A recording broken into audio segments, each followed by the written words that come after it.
ಶಿವಮೊಗ್ಗದಲ್ಲಿ ಡೆಂಗ್ಯೂ ಜ್ವರ ವೇಗವಾಗಿ ಹರಡುತ್ತಿರುವುದು ಜನರನ್ನ ಬೆಚ್ಚಿಬೀಳಿಸಿದೆ. ರಾಜ್ಯದಲ್ಲಿ ಸುಮಾರು 7,000ಕ್ಕಿಂತ ಹೆಚ್ಚು ಡೆಂಗ್ಯೂ ಪ್ರಕರಣಗಳು ದಾಖಲಾಗಿವೆ.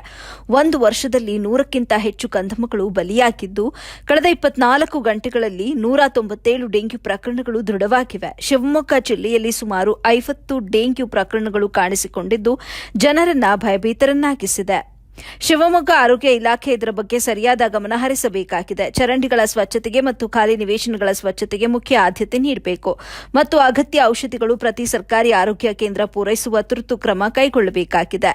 ಸೊಳ್ಳೆ ಹೊಡೆಯುವ ಫಾಗಿಂಗ್ ಯಂತ್ರಗಳ ಮೂಲಕ ಪ್ರತಿ ಹಳ್ಳಿಗಳಲ್ಲಿ ಕೇರಿಗಳಲ್ಲಿ ಫಾಗಿಂಗ್ ಮಾಡಬೇಕಾಗಿದೆ. ಜಿಲ್ಲಾ ಆರೋಗ್ಯಾಧಿಕಾರಿಗಳು ಮತ್ತು ಮಹಾನಗರ ಪಾಲಿಕೆಯ ಹೆಲ್ತ್ ಇನ್ಸ್ಪೆಕ್ಟರ್ ಇದರ ಬಗ್ಗೆ ಹೆಚ್ಚಿನ ಕಾಳಜಿ ವಹಿಸಿ ಜನರ ಜೀವನ ನೆಮ್ಮದಿ ಕಾಪಾಡಬೇಕು ಎಂದು social democratic party of India SDPI ಪಕ್ಷದ ಜಿಲ್ಲಾಧ್ಯಕ್ಷರಾದ ಇಮ್ರಾನ್ ಪತ್ರಿಕಾಗೋಷ್ಠಿಯನ್ನು ನಡೆಸಿ ಆಗ್ರಹಿಸಿದ್ದಾರೆ.